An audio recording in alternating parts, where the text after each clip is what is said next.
Hello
and welcome my dear students. I am Rushali ma'am from VM Academy classes Nashik. हम देख रहे हैं question bank solution for Maharashtra state board 12th science और उसका हम chemistry discuss कर रहे हैं. मैंने आज से स्टार्ट किया है chapter number 8 transition and inner transition element. एक थियोरेटिकल चैप्टर है, वो थोड़ा सा डीप है. तो मिनिमम आपको इस पे कितने मार्क्स के क्वेश्चन आएंगे? 6 मार्क्स के, और विथ ऑप्शन ये चैप्टर आपको होगा 8 मार्क्स के लिए. मतलब ये भी बहुत इंपॉर्टेंट चैप्टर है. तो चलो स्टार्ट करते हैं. Question bank solution chapter number 8 transition and inner transition elements with VM academy Nashik. पहला क्वेश्चन है multiple choice question for 1 mark. तो 1 मार्क के क्वेश्चन मल्टीपल चॉइस. यहाँ पे भी थोड़े बहुत करेक्शन है. तो आप लोगों को अभी पता लगा होगा कि क्वेश्चन बैंक में थोड़े से करेक्शन है. The following ion has the maximum number of unpaired electron. तो 4 आयन दिए और हमें बताना है कौन से आयन के पास मैक्सिमम अनपेयर्ड इलेक्ट्रॉन होंगे. ओके, तो सबसे पहले दिया है यहाँ पे स्कैंडियम. स्कैंडियम का एटॉमिक नंबर क्या होता है? वो होता है 21. ओके, तो 21 एटॉमिक नंबर मतलब इलेक्ट्रॉनिक कन्फिग्रेशन क्या हो जाएगा इसका? तो पहला तो कॉमन ही रहेगा आर्गॉन तक. तो आर्गॉन में डायरेक्ट लिखती हूँ इन सब का. आर्गॉन तक का कॉमन रहेगा इनका. उसके आगे चेंज होगा. आर्गॉन मतलब क्या होगा? 1s2 2s2 2p6 3s2 3p6. आगे क्या होगा इसका? इसका होगा 3d1 4s2.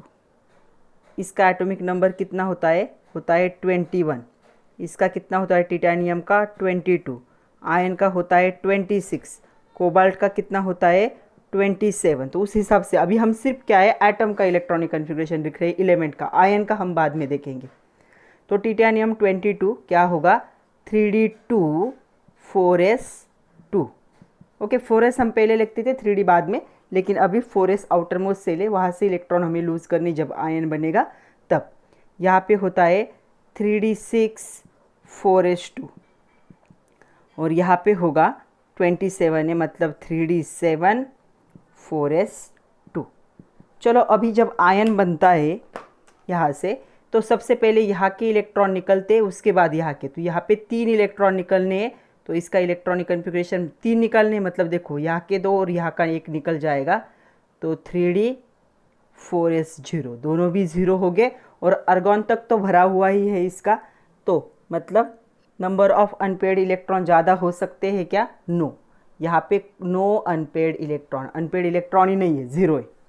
टाइटेनियम के 3 निकालने, तो यहाँ के 2 और यहाँ का 1 निकल जाएगा, तो क्या आएगा 3d1 4s0।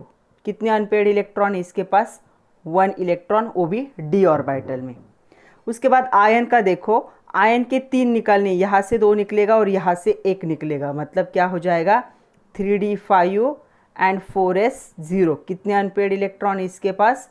5 unpaired electron. Cobalt के 2 निकालने कहाँ से निकलेंगे? यहाँ से 3d7 हो जाएगा, 4s0 हो जाएगा। अभी d ऑर्बिटल ड्रॉ करो। कितने बॉक्स होते हैं d ऑर्बिटल में? 5। कितने इलेक्ट्रॉन है? 1 2 3 4 5 6 7। कितने अनपेड इलेक्ट्रॉन है इसके पास? 3 अनपेड इलेक्ट्रॉन है। मतलब कौन सा ऑप्शन करेक्ट हो सकता है? Option C is correct. तो इसका आंसर क्या होगा? Option C, that is Fe3+ ion having maximum unpaid electron. क्यों? क्योंकि इसे हम ऐसे रिप्रेजेंट करेंगे, डी ऑर्बिटल के 5 बॉक्स होते हैं, उसके पास 5 इलेक्ट्रॉन है, each box contain 1 unpaired electron. तो इसके पास कितने अनपेड इलेक्ट्रॉन है? 5। So option C is correct. Fe3+ ion having the maximum number of unpaired electron. See the second question. In 3D series, जो 3D series है उसमें पूछ रहे हैं, if nuclear charge increases, जितना न्यूक्लियर चार्ज इंक्रीज होगा, shielding will be, जो shielding effect होगा, तो शील्डिंग इफेक्ट क्या हो जाएगा? यहाँ पे शील्डिंग इफेक्ट चाहिए था। शील्डिंग इफेक्ट विल बी क्या होगा उसका? तो आपके इसमें दिया है ये आंसर डिक्रीजेस, लेकिन ये आंसर रॉन्ग है। क्या होना चाहिए? इंक्रीज। मार्क कर लो। सेकंड का जो ऑप्शन है आपके क्वेश्चन बैंक सॉल्यूशन में बी दिया है, जो कि गलत है। क्या होना चाहिए? Option A is correct. तो क्या होता है? जितना न्यूक्लियर चार्ज इंक्रीज होगा उतना क्या होता है? The shielding effect should decrease. क्यों? क्योंकि न्यूक्लियस की पावर कम हो रही है शील्डिंग इफेक्ट की वजह से। तो क्या होगा? न्यूक्लियर चार्ज जब इंक्रीज होता है, शील्डिंग इफेक्ट क्या होता है? ये क्या होगा यहाँ पे? सॉरी, बुक में शायद ये आंसर चाहिए, बी, डिक्रीज होता है। तो क्या है? न्यूक्लियर चार्ज जितना इंक्रीज होगा उतना क्या होगा? शील्डिंग जो इफेक्ट होगा वो क्या होगा? डिक्रीज होगा। दोनों इन्वर्सली प्रोपोर्शनल है। तो आपके क्वेश्चन बैंक में ये आंसर दिया है, जो कि गलत है। कौन सा आंसर होना चाहिए? Option B. तो इसका आंसर होना चाहिए डिक्रीजेस। तो क्या होगा जब न्यूक्लियस बाहर के इलेक्ट्रॉन को क्या करता है? पावर लगा के खींचता है, तो ये जो शील्डिंग इफेक्ट देते हैं सेकंड लास्ट ऑर्बिटल के इलेक्ट्रॉन, ये कुछ नहीं कर सकते, उनका इफेक्ट क्या हो जाता है? डिक्रीज होगा। इसीलिए ऑप्शन कौन सा करेक्ट होगा? Option B. तो इसका होगा option B is correct. When the nuclear charge increases in 3D series, the shielding effect will be decrease. Next question देखो, transition elements have more tendency to form interstitial compound. Interstitial compound मतलब जब crystal form होता है तो कुछ atom क्या होंगे? अपनी ओरिजिनल जगह को छोड़ के कहाँ पे? ऐसे जो बीच में कैविटी होती है, स्पेस होता है, वहाँ पे जाके क्या हो जाते? फिट होते। ये कब होगा? During the crystallization of the metal. ये क्यों होता है ऐसा पूछा है उन्होंने।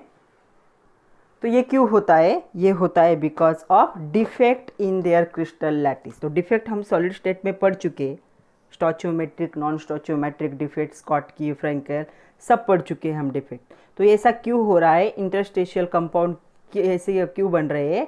Because of defect in their crystal lattice. जब उसका क्रिस्टलाइजेशन होता है तब उसके क्रिस्टल में कुछ डिफेक्ट आते हैं, इसीलिए क्या होगा? ट्रांजिशन एलिमेंट क्या करते हैं? मोर टेंडेंसी होती है to form the interstitial compound due to their crystal defect. तो ये defect in their crystal lattice भी कह सकते हो। तो इसका ऑप्शन क्या होगा? ए ऑप्शन करेक्ट होगा। नेक्स्ट क्वेश्चन देखो, the following electronic configuration of element shows the highest oxidation state. अगर अच्छे से ऑब्जर्व करोगे तो ये अगर आप देखोगे तो ये इलेक्ट्रॉनिक कन्फिग्रेशन मैग्नीज का है, ये क्रोमियम का है, उसके बाद ये जिंक का है और ये कॉपर का है। ओके, तो चलो देखते हैं कि ऑर्बिटल में इलेक्ट्रॉन कैसे।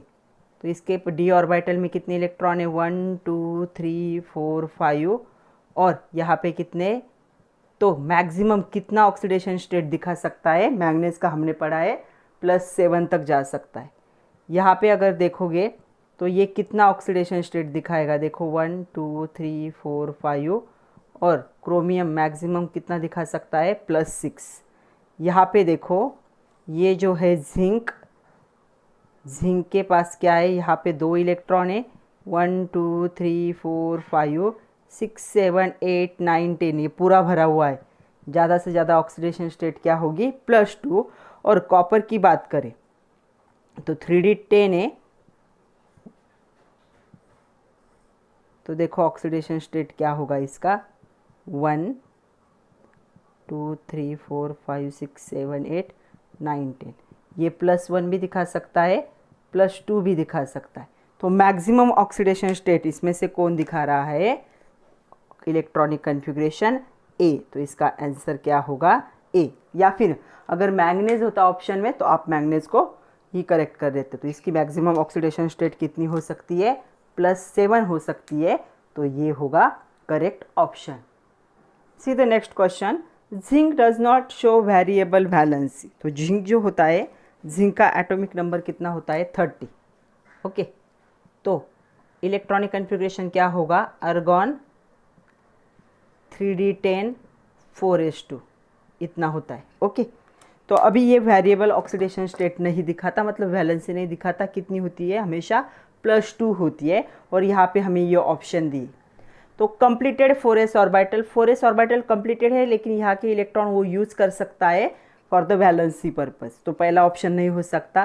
कंप्लीटेड d ऑर्बिटल, तो देखो d ऑर्बिटल की कैपेसिटी 10 है और यहाँ पे 10 ही इलेक्ट्रॉन है, तो ऑप्शन ये होगा। Incomplete d orbital, incomplete s orbital, दोनों भी कंप्लीट है, इसलिए ये दोनों ऑप्शन कभी भी नहीं हो सकते। 4s कंप्लीट है, लेकिन 4s के इलेक्ट्रॉन वो वैलेंसी के लिए यूज़ कर सकता है, तो इसका आंसर क्या होगा, answer is option B, complete D subshell. तो डी सबशेल कंप्लीट है, इसलिए वो डी सबशेल के इलेक्ट्रॉन को यूज़ नहीं कर सकता ऑक्सीडेशन स्टेट बनाने के लिए या वैलेंसी फॉर्म करने के लिए। कौन से इलेक्ट्रॉन यूज़ करता है, only electron present in 4s। तो डी ऑर्बिटल कंप्लीट होने की वजह से ये क्या है, वेरिएबल वैलेंसी नहीं दिखा सकता। कितनी वैलेंसी दिखाता है, ओनली +2 और +1। नेक्स्ट क्वेश्चन देखो, the catalyst used for decomposition of KClO3। तो KClO3 के डिकम्पोजिशन के लिए बुक में भी दिया है कौन सा कैटलिस्ट यूज़ होता है, कैटलिस्ट होता है MnO2, इसलिए इसका आंसर क्या होगा, ऑप्शन बी, MnO2 यूज़ होता है for decomposition of KClO3 as a catalyst. Next question, the atomic number of transuranium element starts from. तो ट्रांस यूरेनियम एलिमेंट होते क्या है, तो ट्रांस मतलब बाद में, यूरेनियम के बाद में, तो यूरेनियम जो है उसके बाद में आने वाले जो एलिमेंट है उनको क्या कहा जाता है, ट्रांस यूरेनियम। और यूरेनियम का एटॉमिक नंबर कितना है, 92।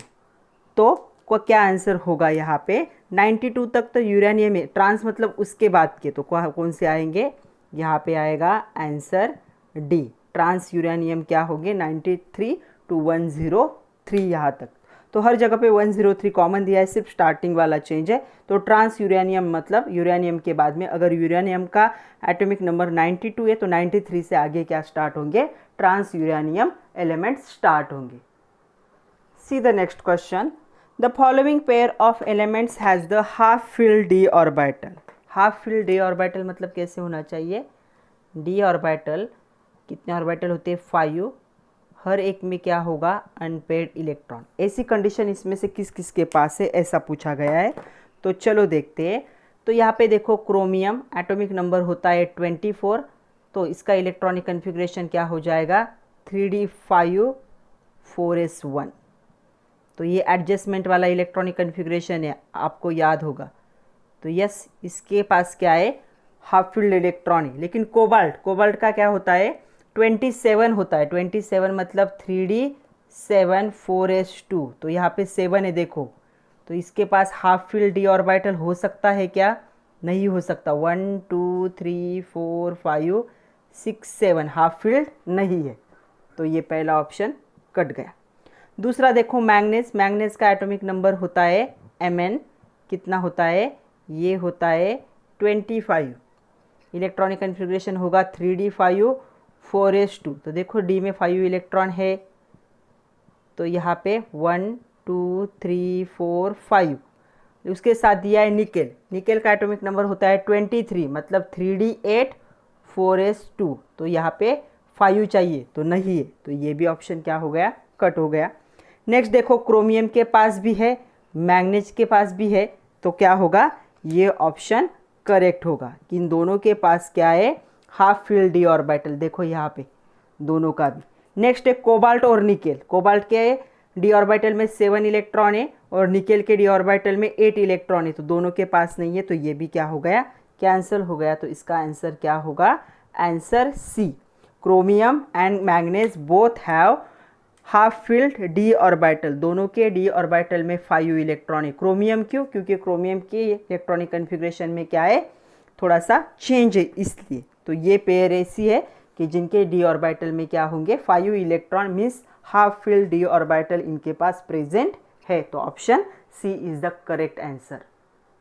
नेक्स्ट देखो, short answer question for 1 mark. पहला क्वेश्चन है, write formula to calculate magnetic moment. तो मैग्नेटिक मोमेंट कैलकुलेट करने के लिए कौन सा फार्मूला यूज होता है, the spin only formula is use to calculate the magnetic moment. तो मैग्नेटिक मोमेंट म्यू होता है, क्या फार्मूला होगा, mu is equal to under root of n into n+2 और इसका यूनिट होता है bm।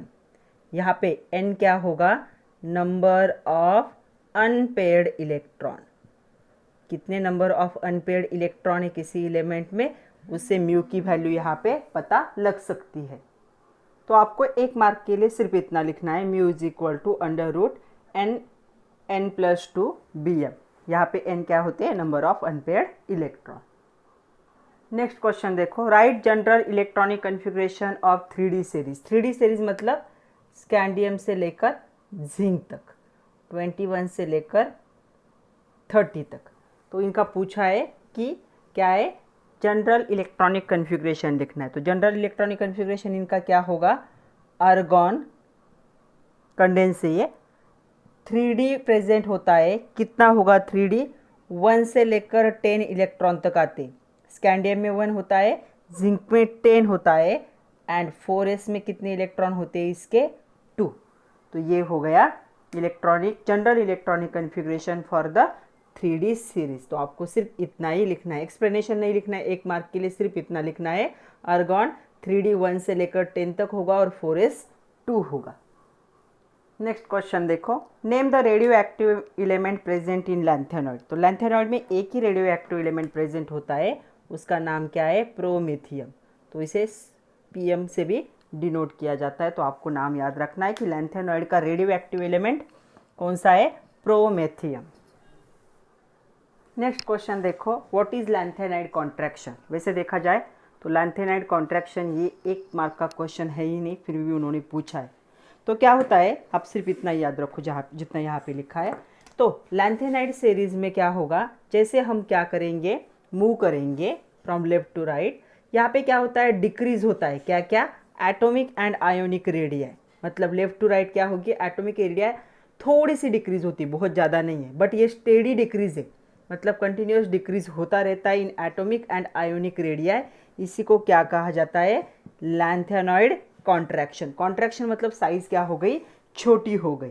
तो लैंथेनॉइड में जब हम मूव करेंगे फ्रॉम लेफ्ट टू राइट, वहाँ पे थोड़ा सा डिक्रीज होता है atomic and ionic radii of element, इसी को क्या कहा जाता है, लैंथेनॉइड कॉन्ट्रैक्शन।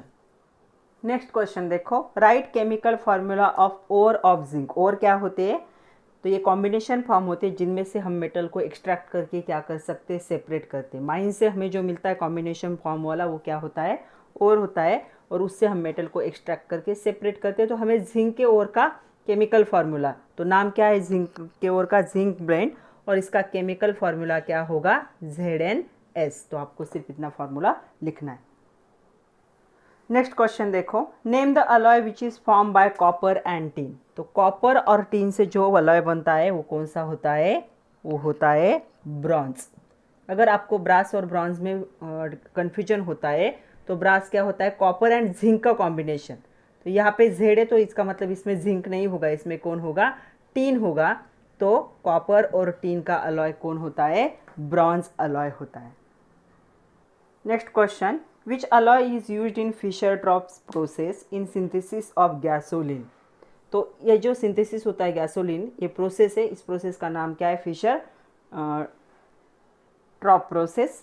तो ये प्रोसेस में क्या यूज़ होगा, COTH अलॉय क्या होगा, यूज़ होगा, that is cobalt thorium alloy. तो इस अलॉय को यूज़ किया जाता है इस प्रोसेस में, सिंथेसिस ऑफ गैसोलीन के प्रोसेस में।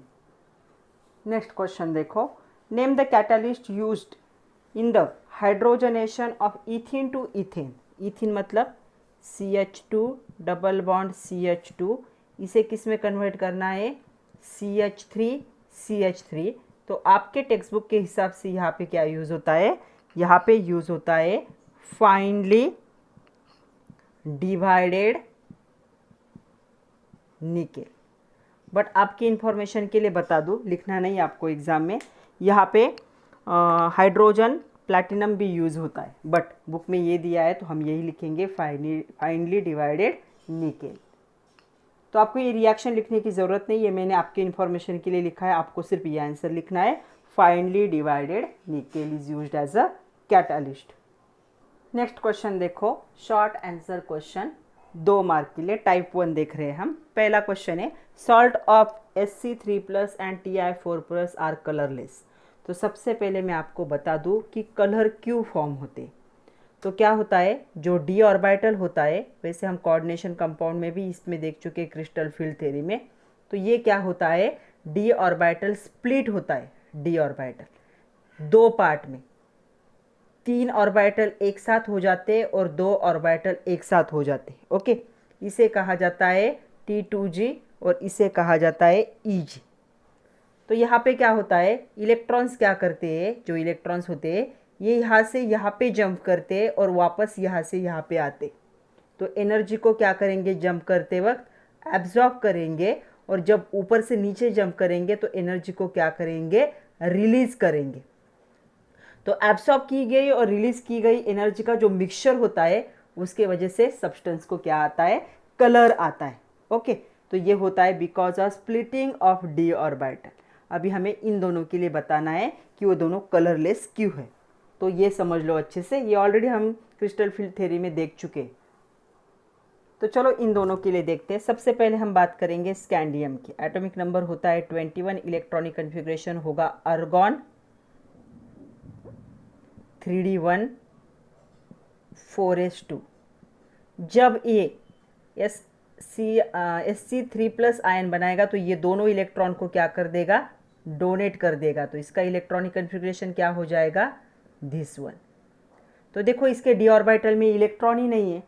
अगर d ऑर्बिटल में इलेक्ट्रॉन नहीं है, d ऑर्बिटल ऐसा क्या है, इसका एम्प्टी पड़ा हुआ है, तो स्प्लिटिंग के वक्त इलेक्ट्रॉन ही नहीं है इसके पास यहाँ से वहाँ जंप करने के लिए, तो dd ट्रांजिशन यहाँ पे पॉसिबल नहीं है। dd ट्रांजिशन मतलब ये d ऑर्बिटल की 2 पार्ट होते हैं, यहाँ से यहाँ पे जो शिफ्टिंग होता है उसे dd ट्रांजिशन कहा जाता है। तो इसके पास इलेक्ट्रॉन नहीं है dd ट्रांजिशन के लिए, इसलिए ना ही एनर्जी एब्जॉर्ब होगी, ना ही एनर्जी क्या होगी, रिलीज होगी। तो इसके पास पॉसिबल ये क्या है, कलर नहीं दिखा सकता, इसलिए ये क्या होगा, कलरलेस होगा। उसके बाद दूसरा दिया है टिटेनियम।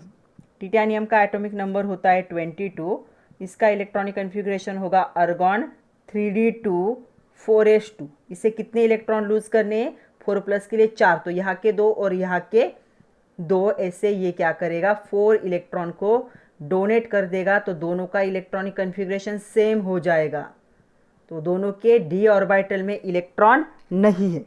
तो ये क्या हो गया, हम इसे फर्स्ट पॉइंट कहेंगे, कंडेंस इलेक्ट्रॉनिक कन्फिग्रेशन। तो ऐसा लिखो, कंडेंस इलेक्ट्रॉनिक कन्फिग्रेशन। दूसरे पॉइंट में हम क्या लिखेंगे, these 2 ions have completely empty d orbital. क्या है, दोनों के पास क्या है, completely empty d orbital. Ion की बात हो रही, तो दोनों देखो के पास क्या है, दोनों ऑर्बिटल के पास क्या है, एम्प्टी d ऑर्बिटल है। Okay, means no unpaired electron, यहाँ पे कोई भी अनपेयर्ड इलेक्ट्रॉन नहीं है, पेयर्ड भी नहीं है और अनपेयर्ड भी नहीं, इलेक्ट्रॉन ही नहीं है। No unpaired electrons are present there.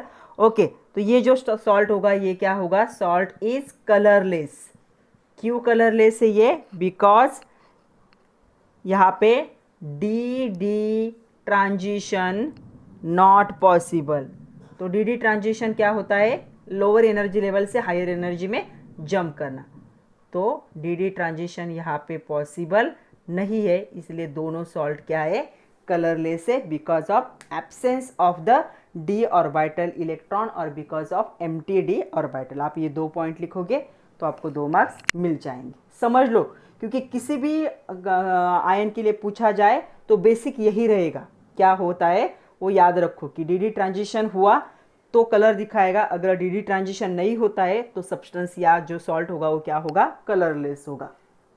Next question देखो, give the electronic configuration of europium having the atomic number 63 and the gadolinium atomic number 64। तो दोनों का इलेक्ट्रॉनिक कन्फिग्रेशन लिखना है। तो देखो दोनों का, यहाँ पे जो कंडेंस होगा वो क्या होता है, ज़ेनॉन होता है दोनों के लिए, okay.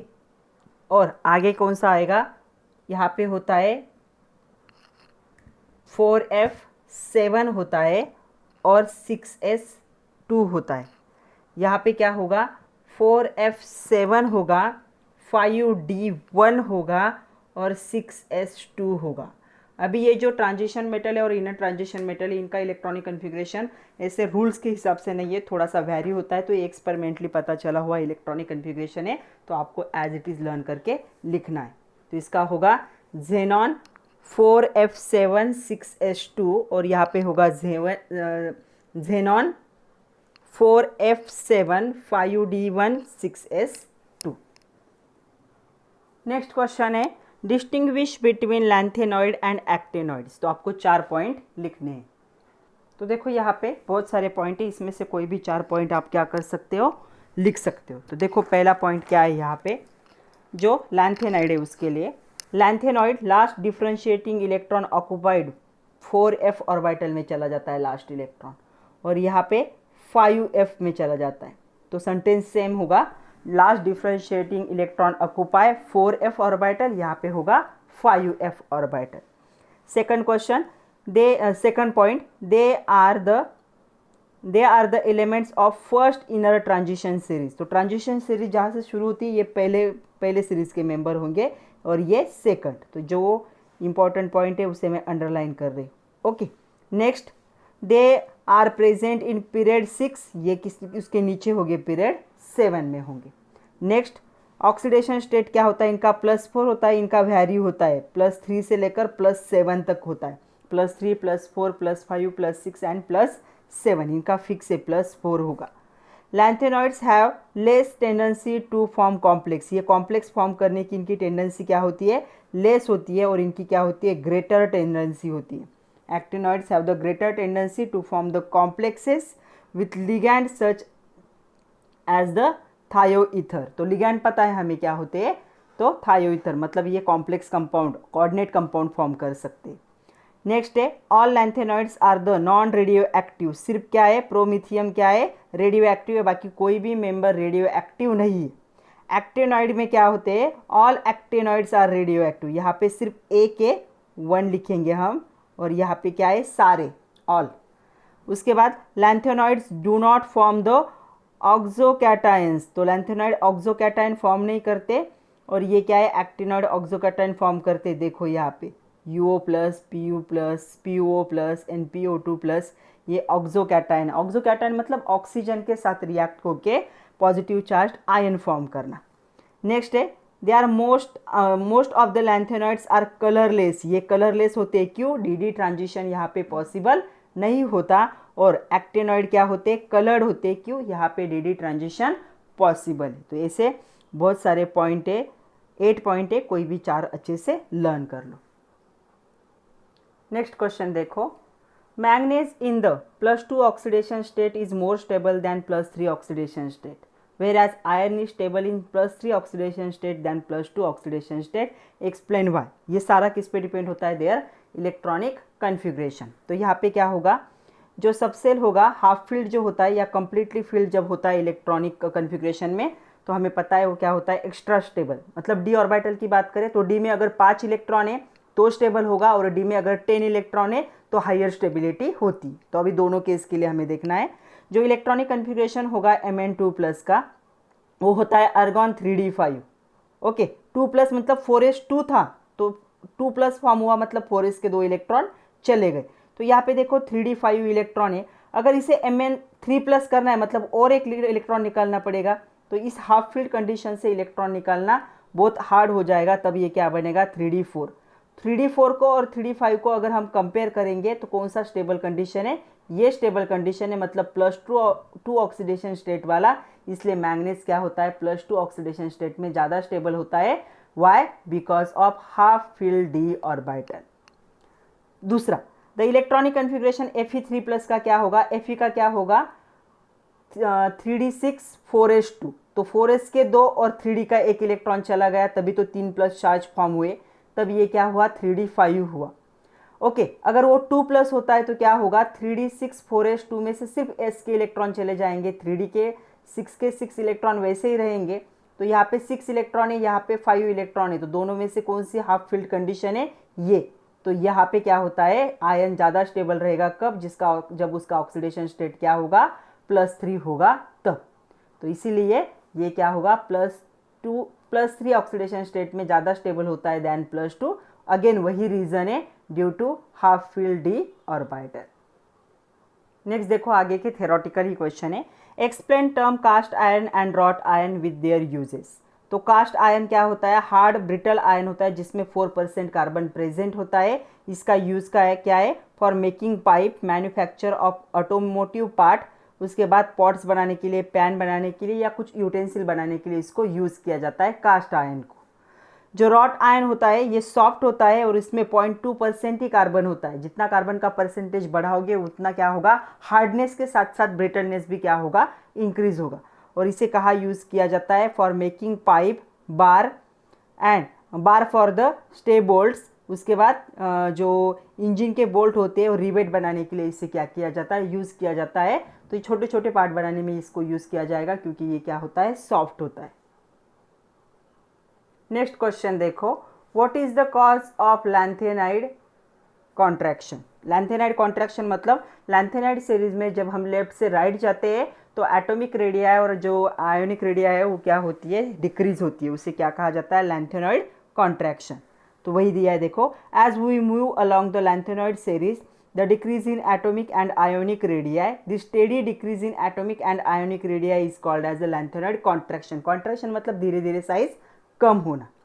as we move from one element to another element, nuclear charge क्या होता है यहाँ पे इंक्रीज होता है, कितने यूनिट से 1। हमें पता है पीरियोडिक टेबल में जैसे हम एक एक शिफ्ट करेंगे लेफ्ट टू राइट तो क्या होगा 1 से एटॉमिक नंबर क्या होता है इंक्रीज होता है, क्योंकि पीरियोडिक टेबल एटॉमिक नंबर के हिसाब से अरेंज हुआ है। तो यहाँ पे क्या होगा 1 यूनिट से और 1 इलेक्ट्रॉन क्या हो जाता है आउटर मोस्ट सेल में ऐड हो जाता है और 1 यूनिट से एटॉमिक नंबर इंक्रीज होता है फ्रॉम लेफ्ट टू राइट। जैसे नया इलेक्ट्रॉन यहाँ पे ऐड होगा in same inner 4f subshell, 4f में ये ऐड होगा लैंथेनॉइड में, और ये जो 4f इलेक्ट्रॉन होता है ये शील्ड करता है each other from the nuclear charge, तो एक दूसरे को शील्ड करते हैं न्यूक्लियर चार्ज से। तो यहाँ पे जो चार्ज होता है वो पुअर हो जाता है एंड वो क्या होता है डिफ्यूज़ होता है नेचर में। क्यों? क्योंकि ये शील्डिंग इफेक्ट क्रिएट कर रहे हैं तो न्यूक्लियर चार्ज क्या हो जाएगा पुअर होगा। With increasing atomic number and nuclear charge the effective nuclear charge experience by the each 4f electron increases as result in the whole of 4f electron shell contract at a successive element.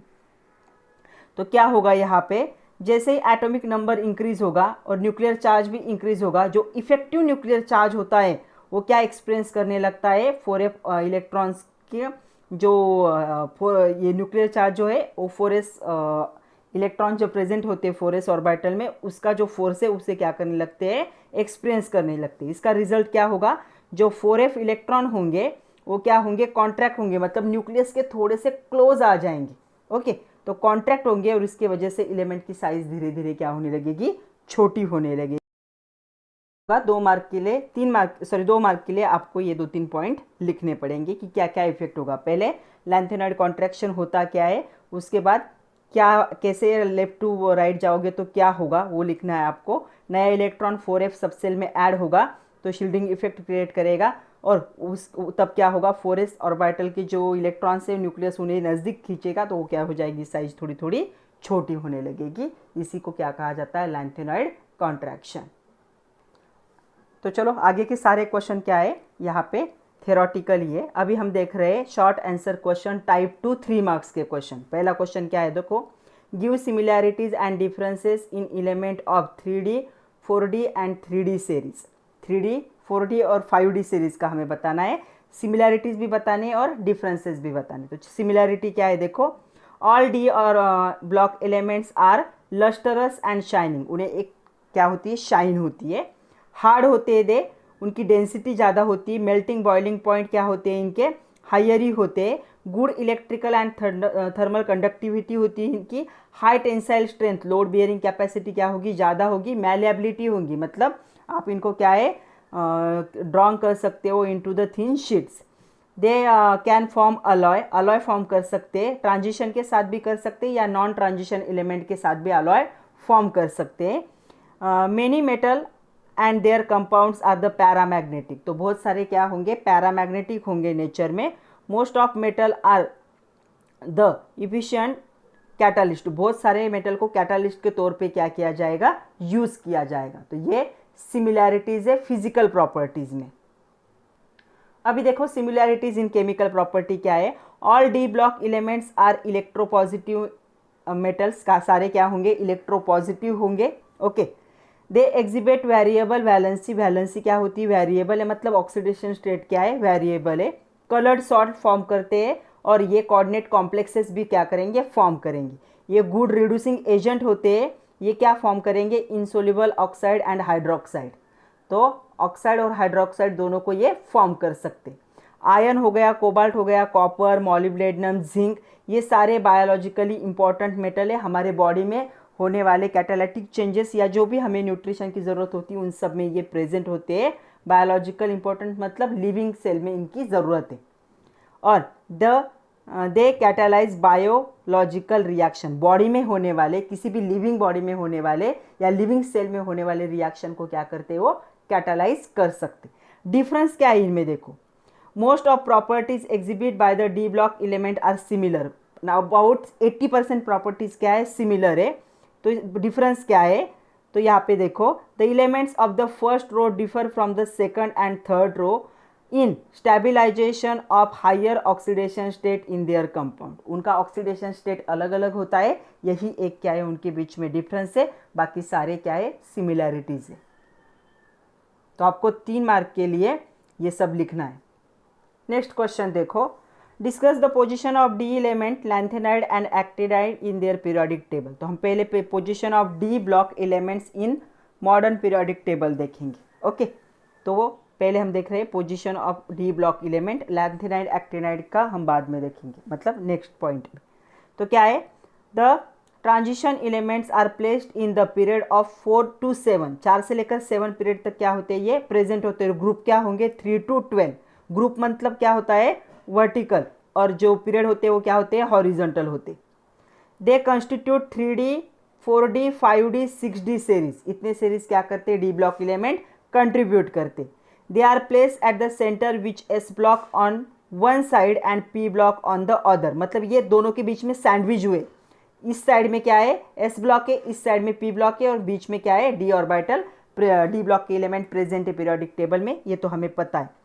The electronegativity, reactivity and other property shows gradual change from s to p block through those d orbital element. तो क्या होता है, left to right जितने भी property change होते हैं वो कहाँ से जाते हैं, डी ब्लॉक को क्रॉस करके जाते हैं, from s orbital, s block to p block. तो बहुत सारे प्रॉपर्टीज लेफ्ट टू राइट क्या होते हैं, चेंजेस, तो वो डी ऑर्बिटल को क्रॉस करके आगे पी ब्लॉक तक जाएंगे। तो ये सारे, ये क्या है, पोजीशन है डी ब्लॉक की पीरियोडिक टेबल में। सेकंड देखो, position of lanthanide and actinide in modern periodic table. क्या है पोजीशन लैंथेनाइड एक्टिनाइड की, lanthanide actinide are place separately at the bottom of the periodic table, ये तो सबको पता है। They are subset of the 6th and 7th period, तो 6th और 7th पीरियड के बीच में प्रेजेंट थे, लेकिन वहाँ पे ड्रॉ करना पॉसिबल नहीं था, इसलिए पीरियोडिक टेबल के नीचे दिखाया। They have 1 to 14 element in their f orbital, 0 और 1 in the penultimate energy level, penultimate मतलब second last, and 2 electrons in the outermost orbital. ये इनका क्या है, जनरल इलेक्ट्रॉनिक कन्फिग्रेशन होता है। तो आपको सिर्फ उनकी पोजीशन लिखनी है और जनरल इलेक्ट्रॉनिक कन्फिग्रेशन लिखना है कि एफ ऑर्बिटल में 14 इलेक्ट्रॉन होते हैं। जो पेनल्टीमेट होगा मतलब सेकंड लास्ट जो होगा उसमें 0 से लेकर 1 में हो सकते हैं, और जो आउटर मोस्ट होता है उसमें कितने इलेक्ट्रॉन होते हैं, 2 इलेक्ट्रॉन होते हैं for lanthanide and actinoid. Next question देखो, कैलकुलेट मैग्नेटिक मोमेंट, म्यू को कैलकुलेट करना है हमें for thorium having atomic number 90।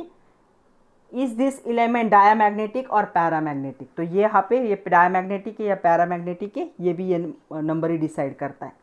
तो देखो इलेक्ट्रॉनिक कन्फिग्रेशन थोरियम का क्या होगा, रेनॉन क्या होगा, ये कंडेंस होगा। 5d में 0 इलेक्ट्रॉन है, 6d में 5f में 0 इलेक्ट्रॉन है, 6d में 2 इलेक्ट्रॉन है, 7s में 2 इलेक्ट्रॉन है। तो ये कंडेंस इलेक्ट्रॉनिक कन्फिग्रेशन हो गया। ये कौन सा आयन बनाएगा, डाइवैलेंट आयन बनाएगा। तो यहाँ पे देखो ये इलेक्ट्रॉनिक कन्फिग्रेशन ऐसे रहेगा।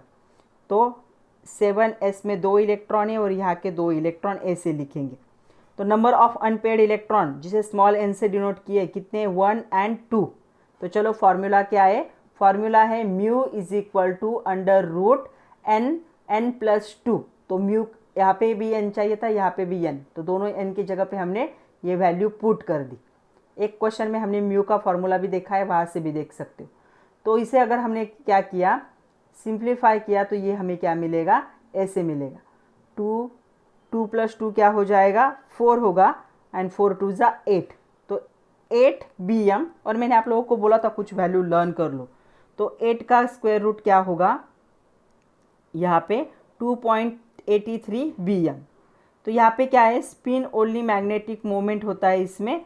तो ये आयन क्या दिखाता है, 2.83 bm, और यहाँ पे अनपेड इलेक्ट्रॉन है 2, इसीलिए ये क्या होगा, paramagnetic in nature. Unpaired electron हो गए तो पैरामैग्नेटिक, अगर सारे इलेक्ट्रॉन पेड होते तो वो क्या होता है, डायामैग्नेटिक। तो यहाँ पे 2 अनपेड इलेक्ट्रॉन है, इसलिए ये क्या होगा, paramagnetic in nature. Next question देखो, what is interstitial compound, write any 4 properties of it. क्या होगा, when small amount of atoms, small atoms जो होंगे जैसे हाइड्रोजन है, कार्बन है, नाइट्रोजन है, वो क्या हो जाएंगे, ट्रैप हो जाएंगे इंटरस्टिशियल स्पेस में क्रिस्टल लैटिस के। कब, जब उसका क्रिस्टलाइजेशन होता है तब। तो ये तब ये जब उनके इंटरस्टिशियल स्पेस में मतलब जो गैप होता है, कैविटी होती है, वहाँ पे ये ट्रैप हो जाते हैं ऐसे गैसेस, छोटे छोटे गैसेस, हाइड्रोजन हो गया, कार्बन हो गया, नाइट्रोजन हो गया, ये तब कौन से कंपाउंड बनते हैं, इंटरस्टिशियल कंपाउंड बनते। तो आपको डेफिनेशन यही लिखनी है, when small atoms like hydrogen, carbon, nitrogen are trapped in interstitial space within crystal lattice. एक टाइप का डिफेक्ट है। तब जब कंपाउंड फॉर्म होते हैं उसे क्या कहा जाता है, इंटरस्टिशियल कंपाउंड्स कहा जाता है। ओके, तो ये इंटरस्टिशियल कंपाउंड की क्या प्रॉपर्टीज है देखो, they are hard, good conductor of heat and electricity. Hard बन जाते हैं, गुड कंडक्टर बनते हैं हीट इलेक्ट्रिसिटी के। इनके जो केमिकल प्रॉपर्टीज होती है सिमिलर होते हैं पैरेंट मेटल, मतलब इनका केमिकल प्रॉपर्टी पे कोई इफेक्ट नहीं होता। मेल्टिंग पॉइंट क्या है, प्योर मेटल से थोड़ा सा इंक्रीज होता है। क्यों, क्योंकि ये ऐड हुए इसके वजह से, अलॉय जैसा बन गया है इसकी वजह से। Densities are less than the parent metal, parent metal से थोड़े से हल्के हो जाते ये, तो डेंसिटी क्या होगी इनकी, कम होगी।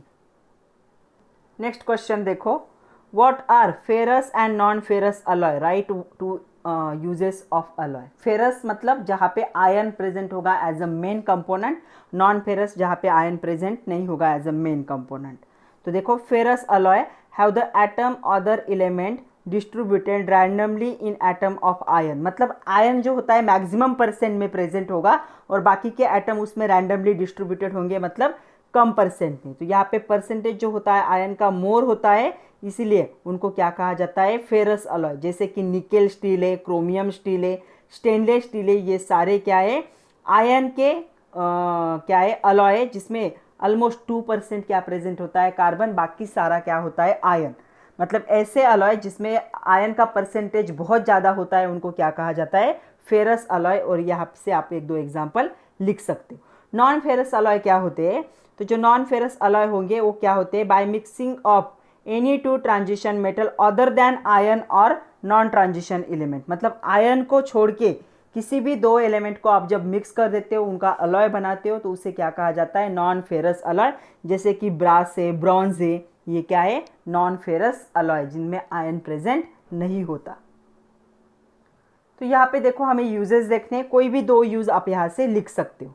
तो ब्रॉन्ज जो है ये अलॉय होता है कॉपर और टीन का, टफ होता है, स्ट्रांग होता है, करोजिव रेजिस्टेंस होता है, इसीलिए स्टैचू, मेडल और ट्रॉफी बनाने में यूज होता है। आप लोगों को पता होगा जो ओलंपिक्स होते हैं उसमें गोल्ड, सिल्वर और थर्ड जो मेडल होता है वो क्या होता है? ब्रॉन्ज होता है। तो नॉन करोजिव है, इसलिए यहाँ पे यूज होगा। उसके बाद एक cupronickel and alloy of copper and nickel, इसे यूज़ किया जाता है जो मशीन के पार्ट होंगे, जो जनरली जो मरीन शिप में या बोट में यूज़ होते हैं, सॉल्टी वाटर में जो यूज़ होते हैं वहाँ पे। उसके साथ साथ जो मरीन कंडेंसर होते हैं, ट्यूब के कंडेंसर ट्यूब जो होते हैं, उसे बनाने के लिए इसे यूज़ किया जाता है। स्टेनलेस स्टील इस कंस्ट्रक्शन में यूज़ किया जाता है। Okay, then outer fuselage of the ultra high speed aircraft, तो जो बाहर का कंस्ट्रक्शन होता है अल्ट्रा हाई स्पीड एयरक्राफ्ट का, उसे बनाने के लिए स्टील यूज़ किया जाता है, स्टेनलेस स्टील। यूटेंसिल भी लिख सकते हो, यूटेंसिल भी स्टेनलेस स्टील से ही बनते। नाइक्रोम, नाइक्रोम जो है निकेल और क्रोमियम का अलॉय है। 80% निकेल प्रेजेंट होता है, 20% क्रोमियम प्रेजेंट होता है, और ये गैस टरबाइन इंजन में मोस्टली यूज़ होता है उसे बनाने के लिए। टाइटेनियम जो अलॉय होगा ये क्या है? हाई स्ट्रेस में क्या कर सकता है? विस्टैंड कर सकता है हाई टेम्परेचर में भी, इसीलिए इसे कहाँ यूज़ किया जाता है? अल्ट्रा हाई स्पीड जो फ्लाइट होंगे उनमें, फायर प्रूफ जो बल्क हेड होते हैं वहाँ पे यूज़ किया जाता है, या जो एग्जॉस्ट होंगे वहाँ पे इसे यूज़ किया जाएगा। तो इन 5 में से आप कोई भी 2 यूजेस क्या करो? लर्न करो। नेक्स्ट देखो question number 6, what are rare earth elements? Right 2 properties and uses of actinides. तो रेयर अर्थ एलिमेंट्स क्या होंगे? Historically lanthanoids are term as the rare earth element, they are fairly abundant in earth crust, मतलब जो earth crust होता है, mines होता है, उसमें बहुत रेयरली मिलते हैं ये, इसीलिए इनको क्या कहा जाता है? रेयर अर्थ एलिमेंट, मतलब अर्थ पे बहुत कम मिलने वाले एलिमेंट। तो यहाँ पे देखो जो थुलियम है is found more in abundant than the silver, तो यहाँ पे ये क्या है? सिल्वर के परसेंटेज में ये क्या मिलता है? ज़्यादा होता है, 4.5 into 10⁻⁵ versus 0.79 into 10⁻⁵% by mass. तो आपको इतना याद रखना है सिर्फ, जो रेयरली अवेलेबल होंगे अर्थ क्रस्ट में उनको रेयर अर्थ एलिमेंट कहा जाता है। The name rare earth element was coined because difficult in extraction them economically in pure form, मतलब वो मिल तो गए ओर के फॉर्म में, लेकिन उनको ओहर से सेपरेट करना क्या है? एक बहुत ही ज़्यादा क्या है?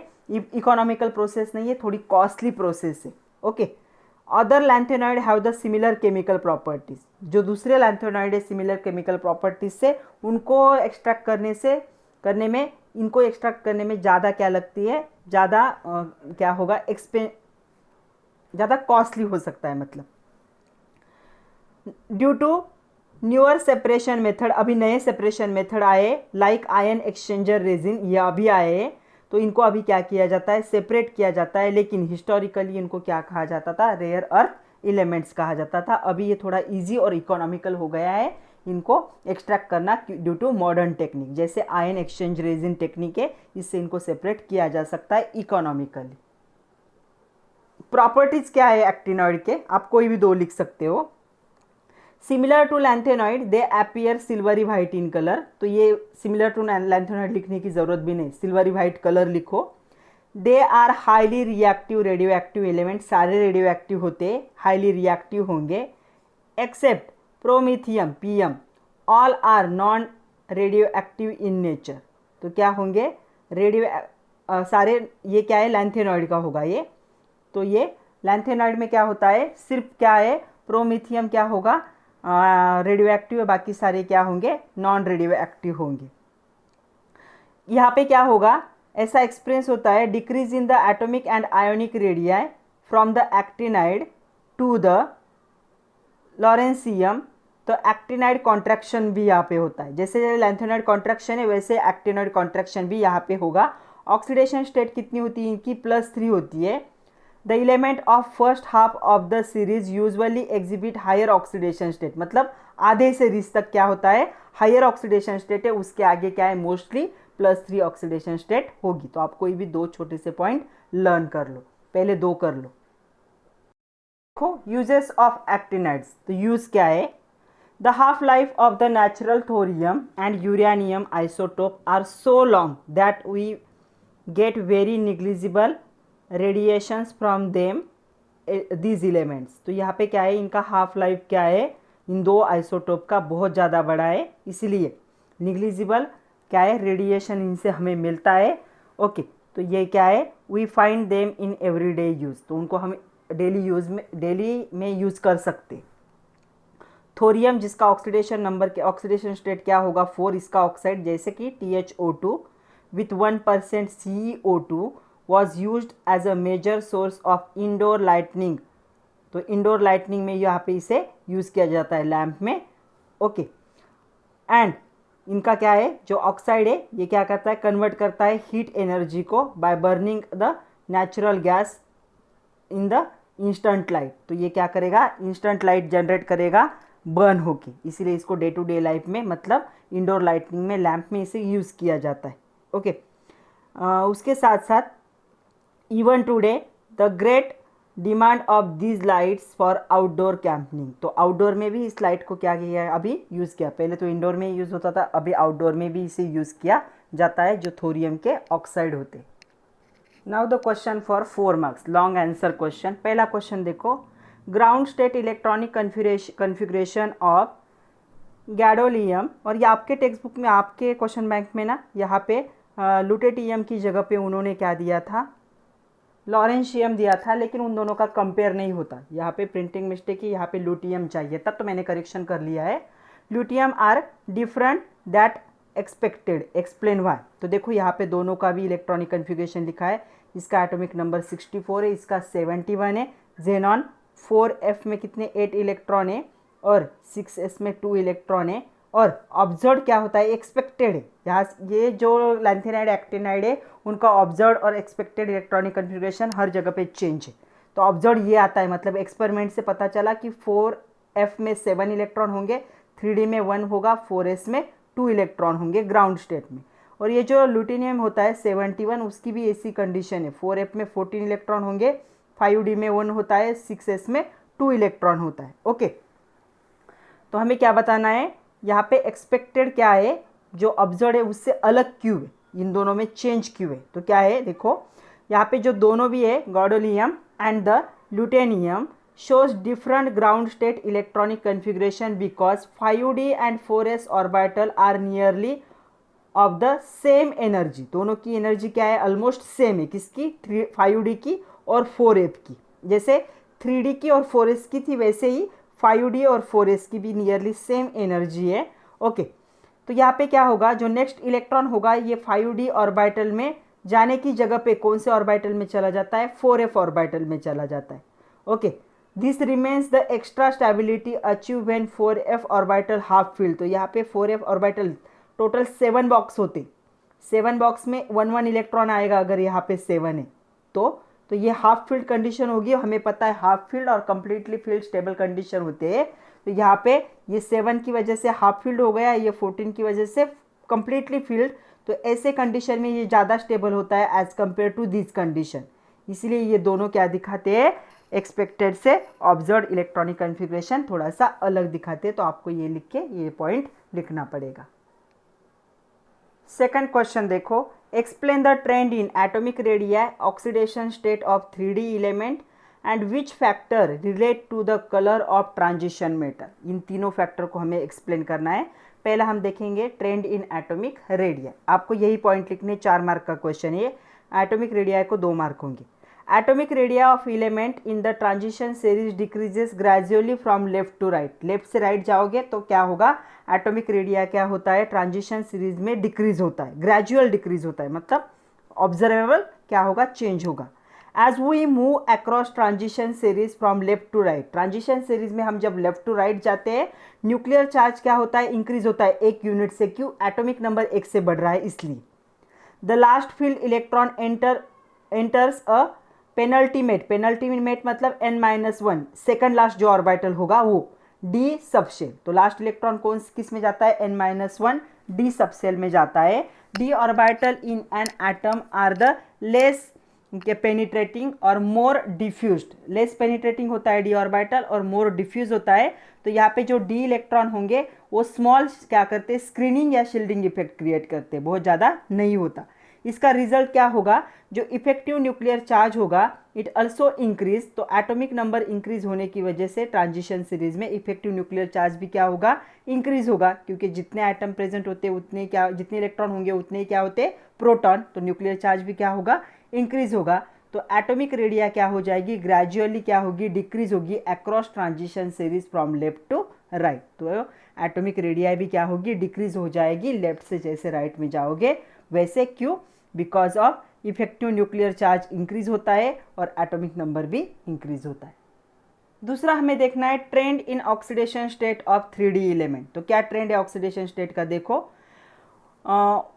One of the notable feature of transition element is great variety of oxidation state. इनमें क्या है, इन कंपाउंड में बहुत ज़्यादा वैरायटी ऑफ ऑक्सीडेशन स्टेट मिलते हैं ट्रांजिशन एलिमेंट में। पूरे पीरियोडिक टेबल के साथ कंपेयर करोगे तो इनके जो होंगे ऑक्सीडेशन स्टेट वो बहुत ही ज़्यादा वेरिएबल है। तो यहाँ पे क्या होता है, जो loss of 4s and 3d electron होगा वो क्या होता है, वो क्या करता है, वो लीड करेगा फॉर्मेशन ऑफ आयन। 4s से और 3d से इलेक्ट्रॉन चले जाएंगे, डोनेट होंगे तो आयन का फॉर्मेशन होगा। जो ट्रांजिशन एलिमेंट होते हैं उनमें वैरायटी ऑफ ऑक्सीडेशन स्टेट होता है कंपाउंड में। जैसे 4s इलेक्ट्रॉन जो होते हैं वो चले जाएंगे तो M+ आयन, अगर एक चला गया तो M+, 4s के दोनों इलेक्ट्रॉन चले गए तो M2+, 3d के इलेक्ट्रॉन गए, एक गया तो M3+, 3d से 2 इलेक्ट्रॉन गए तो M4+। ऐसे क्या है, वैरायटी ऑफ आयन ये क्या कर सकते हैं, बना सकते हैं, इसलिए ऑक्सीडेशन स्टेट भी क्या है, वेरिएबल है। As the number of unpaired electron in 3D orbital increases. Number of electron जैसे इंक्रीज होते हैं 3D ऑर्बिटल में, number of oxidation state shows by element also increase. जितने 3D में इलेक्ट्रॉन ज़्यादा उतने ऑक्सीडेशन स्टेट क्या होंगे, हाइयर होंगे। स्कैंडियम जो होता है इसके डी ऑर्बिटल में एक ही अनपेयर्ड इलेक्ट्रॉन होता है, so it shows the oxidation state 5। जो इसकी ऑक्सीडेशन स्टेट जो होगी ये क्या होगी, कम होगी। बट जो मैंगनीज होता है उसके डी ऑर्बिटल में 5 अनपेयर्ड इलेक्ट्रॉन होते, तो इसकी ऑक्सीडेशन स्टेट क्या होती है, सबसे ज़्यादा हो सकती। तो 6 डिफरेंट ऑक्सीडेशन स्टेट मैंगनीज दिखाता है और हमें पता है मैंगनीज ही ऐसा है जिसके बहुत ज़्यादा variety of oxidation state present है। The element which gives the greatest number of oxidation state occur in the near the middle of the series। तो मिडल में आएगा, देखो मैग्नेज है तो अगर 10 एलिमेंट है तो इसका नंबर कितना है, 25 एटॉमिक नंबर है। तो ये +2 से लेकर +7 मतलब +2 +3 +4 +5 +6 +7 इतने ऑक्सीडेशन स्टेट दिखा सकता है। तो यहाँ पे variety of oxidation state possible है क्योंकि 4s और 3d दोनों के इलेक्ट्रॉन क्या है, आयन फॉर्मेशन में यूज होते हैं। Next factor related to the colour of transition metal. तो presence of unpaired d electron होने चाहिए। ये तो हमने देखा है कि स्प्लिटिंग होने के लिए डी के पास अनपेयर्ड इलेक्ट्रॉन होना जरूरी। डी ट्रांजिशन होना चाहिए, T2J से Eg और Eg से T2G में क्या होना चाहिए, इलेक्ट्रॉन का ट्रांजिशन होना चाहिए। Nature of ligand attach to the metal ion. तो यहाँ पे जो लिगैंड है वो मेटल आयन से कैसे अटैच है वो भी इंपॉर्टेंट है। Geometry of complex form by the metal. तो ज्योमेट्री भी डिपेंड करती है। तो ये चारों फैक्टर है जो कलर देंगे ट्रांजिशन मेटल के सॉल्ट को। नेक्स्ट थर्ड क्वेश्चन देखो, define transuranium and d block element. Transuranium क्या होगा, the element with atomic number greater than 92, क्योंकि यूरेनियम का 92 होता है। ट्रांस यूरेनियम मतलब यूरेनियम के बाद की, तो 92 से आगे जिनका भी एटॉमिक नंबर होगा वो क्या हो जाएंगे, ट्रांस यूरेनियम हो जाएंगे। तो उनको हम क्या कहेंगे, transuranium. Element having incomplete d subshell, ऐसे एलिमेंट जिनका डी सबसेल इनकम्प्लीट होता है। The element that gives the cation with incompleted d subshell are called as the d block element. तो क्या है, ऐसे एलिमेंट जिनका डी ऑर्बिटल क्या होता है, इनकम्प्लीट होता है, या फिर डी ऑर्बिटल के जो इनकम्प्लीट इलेक्ट्रॉन है वो कैटायन फॉर्मेशन के लिए जो यूज करते हैं उनको क्या कहा जाता है, डी ब्लॉक एलिमेंट। नेक्स्ट है applications of lanthanoid and actinoid. पहले हम लैंथेनॉइड का एप्लीकेशन देखते हैं। तो lanthanoid compounds are present in every household, हर हाउस होल्ड में क्या है ये प्रेजेंट है। जैसे कि जो हमारा कलर टेलीविज़न ट्यूब होती है उसमें ये प्रेजेंट होता है। जो इलेक्ट्रॉन बम्बारमेंट होती है, certain mixed lanthanoid compound use होते हैं, उसी वजह से कलर हमें जो कलर पिक्चर है वो दिखता है। They emit the visible light over the small wavelength range, visible light को वो छोटी रेंज में क्या करते हैं, इमिट कर सकते हैं।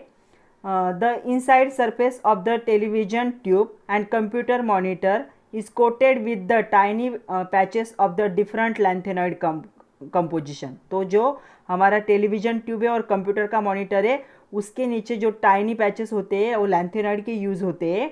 और यहाँ पे 3 कलर्स क्या होते हैं यहाँ पे मिक्स यूज़ किए जाते हैं ताकि हमें क्या है कलर इमेज दिखाई दे। जैसे कि यहाँ पे ऑक्साइड होता है यूरोपियम, उसके बाद है यूट्रियम, तो ये EuY2O3 ये क्या करता है इंस्टेंट रेड कलर को रिलीज करता है। जैसे ही बम्बार्ड होगा हाई एनर्जी इलेक्ट्रॉन, इस पे इलेक्ट्रॉन जैसे ही बम्बार्ड होगा तो ये रेड कलर में क्या होता है कन्वर्ट होता है। मतलब रेड कलर जब ये एनर्जी को रिलीज करेगा तो ये रेड कलर की एनर्जी दिखती, रेड कलर जनरेट होता है वहाँ पे जैसे इलेक्ट्रॉन इस पे बम्बार्ड होंगे। नेक्स्ट देखो आपको कोई 2 पॉइंट लिखने हैं। उसके बाद देखो opto electronic applications, lanthanoid ion यहाँ पे एक्टिव आयन का काम करते हैं। जैसे कि जो ल्यूमिनेसेंट मटेरियल होते हैं उनमें मोस्ट नोटेबल एप्लीकेशन जो होता है इनका यहाँ पे यूज़ होता है। तो मतलब ये यहाँ पे देखो ये जो लेज़र है, लेज़र का ये नाम दिया है यहाँ पे NDYAG, ये क्या है लेज़र है, तो उसका नाम भी यहाँ पे कंप्लीट किया है। उसके बाद जो होगा यूरेनियम डॉप्ड फाइबर जो होता है एम्पलीफायर सिग्निफिकेंट डिवाइस में ऑप्टिकल फाइबर कम्युनिकेशन सिस्टम में यूज़ होता है। Lanthanoids are used in hybrid, जो कार्स होते हैं उनमें लैंथेनॉइड क्या होता है यूज्ड होता है। सुपर कंडेंसर में यूज़ होता है एंड परमानेंट मैग्नेट में भी इसको यूज़ किया जाता है। तो आप कोई भी 2 यूज जो है लैंथेनॉइड के लर्न कर लो, यहाँ पे 4 दिए। उसके बाद एक्टिनॉइड्स देखो, the half-life of the natural thorium and uranium isotope are so long that we are very negligible radiation from these elements, so we find them in everyday use। हम everyday use में इसे क्या करते हैं use. जैसे ये point already explain हो चुका है। जो इंडोर लाइटनिंग होती है लैंप में उसमें ये यूज़ होता है। अभी तो इसकी डिमांड इतनी बढ़ गई है कि आउटडोर लैंपनिंग जो कैंपनिंग होता है वहाँ पे भी इस लाइट को यूज़ किया जाता है। तो लाइटनिंग में मोस्टली यूज़ होता है। कौन सा होगा यहाँ पे TH oxide, thorium oxide THO2, और उसमें 1% CuO2 को ऐड करके दोनों का जो मिक्सचर होगा ये मेजर सोर्स होता है इंडोर लाइटनिंग का, जिसे लैंप में यूज़ किया जाता है। तो यहाँ पे बच्चों ये जो हमारा चैप्टर था transition and inner transition element, इसकी जो क्वेश्चन बैंक है यहाँ पे ख़त्म हुई है। अगर सारे चैप्टर को हम कंपेयर करें तो ये थोड़ी थेरोटिकल है, अच्छे से समझ लो, जितने पॉइंट बोले उतने पॉइंट अच्छे से लर्न करो, अच्छे से पढ़ो। All the best and thank you very much my dear students.